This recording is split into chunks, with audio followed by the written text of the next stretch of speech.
Welcome back to complete our discussion talking about liver disease. Joining me again, Dr. John Fucci with St. John Sapulpa, Gastroenterologist and Hepatologist. Let's jump in. Now, I do want to ask a couple of questions on fatty liver before we go into some of the hepatitis conditions. Some people have said when they go to their physician, they've been told to take certain kind of supplements such as milk thistle. Tell me about, that's a wordful, a mouthful, milk thistle, and does it work? What does it do? And then maybe some other treatments that are over the counter like that you know about, vitamins or something. Well, milk thistle is an herbal supplement that you can buy at the health food store, and there's been some evidence that it may be useful in certain liver diseases, and there's currently an ongoing NIH study to look at this. So it's being studied scientifically, and these are what we call randomized controlled trials that take away all the bias. You use a placebo, so you don't know who's on what, so you can measure it on whether it works or not. So as soon as that data comes out, I'll be glad to come back and talk about that. But at this point, most gastroenterologists and hepatologists would probably not recommend that until we have some data on that. Okay. Are there any other over-the-counter supplementations that could be helpful? Well, vitamin E has been studied, and there is some data suggesting that that can help quite a bit with this disease. And the other drugs that are being most studied are drugs that are used to treat diabetes. Several of the diabetes drugs may have an effect on that. And again, there's another NIH study looking at these drugs. So right now, we're still a little bit at the infancy stage of treatment of fatty liver. Certainly, we know that weight loss and exercise works.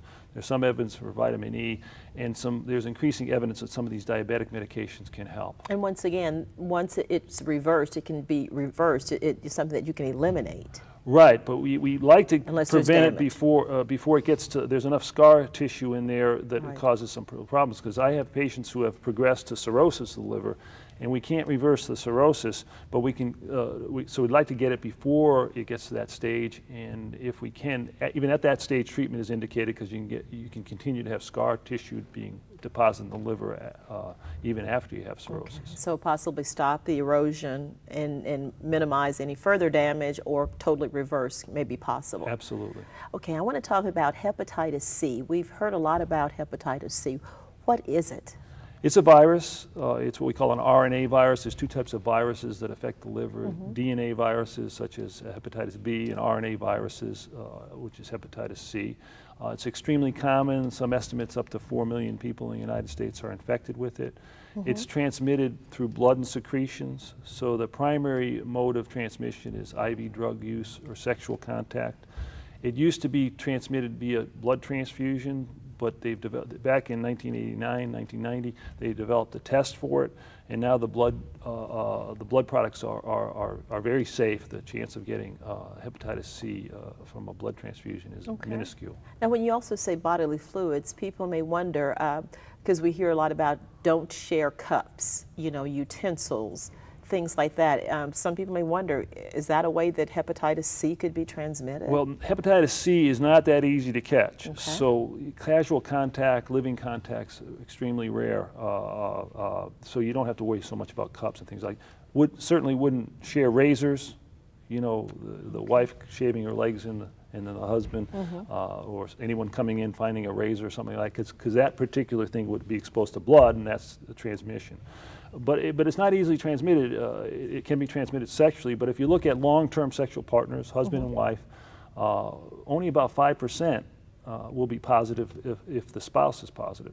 So it's not that easy to catch. It takes an inoculum of blood, but there's enough exposure that we have significant cases in the United States. Okay, let me ask about pregnancy. If a woman is pregnant and has hepatitis C, is the baby going to be in danger during the delivery process? There's a small chance, not like hepatitis B, which is a major transmission.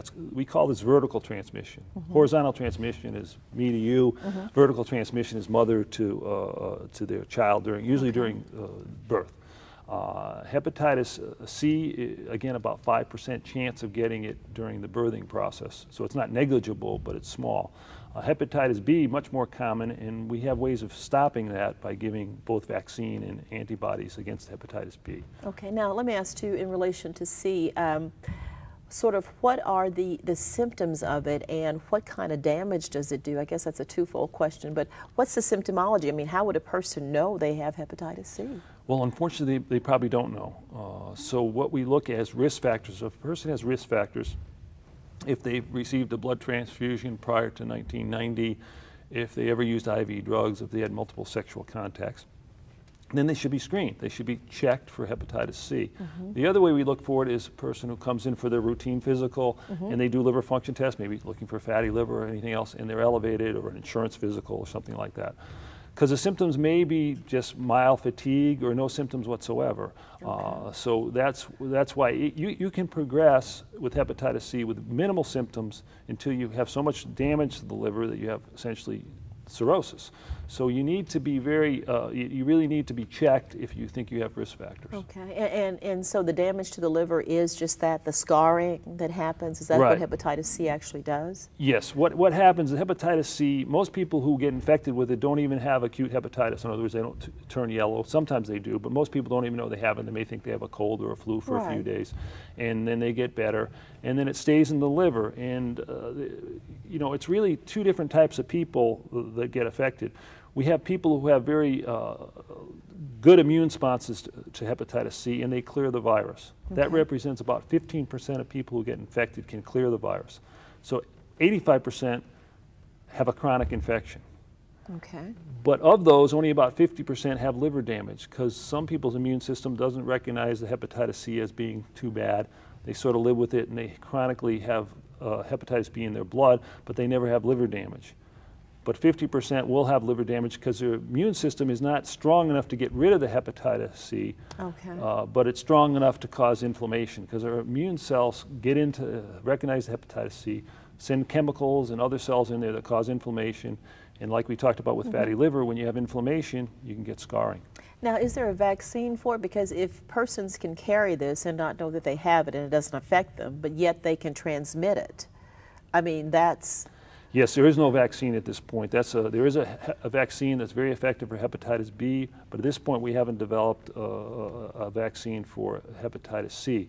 They're having the same problem they have with HIV in terms of, because antibodies don't seem to be protective.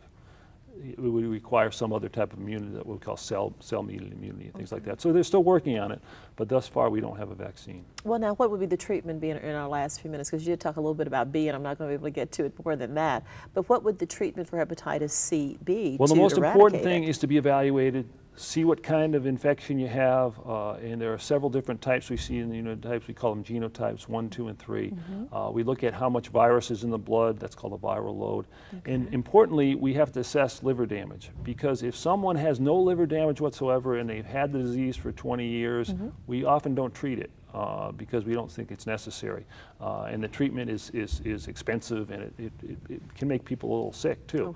So often we do a liver biopsy. That's the gold standard. So we do a liver biopsy, and then we assess the liver damage. Now, certainly if someone has liver damage, we recommend treatment. And the current treatment that has been approved by the FDA is a combination of interferon and ribavirin. Interferon is given by shots, usually once a week, and ribavirin is a pill. There's a new drug that's about to come out. There have been some good studies on it called telipivar, which may increase the response. I know that was fast and furious, but Jake is telling me I'm out of time, but at least we do know there's some treatments and a new one on the horizon. Thank you so much, Dr. Fucci. I'll have to have you back to do some more liver stuff. My pleasure. Thank you. Well, that's our show. For Health Alert, I'm Pam Butler. I'd love to hear your comments, questions, or suggestions for future shows. Please write me at Health Alert USA, P.O. Box 50913, Tulsa, Oklahoma 74150, or you're from the email trail. Please email me at healthalertusa@gmail.com, and also visit me on YouTube at youtube.com/healthalertusa. Thanks so much for watching, and don't forget, ask for your liver function test and see exactly where you stand, and watch the weight. Take care.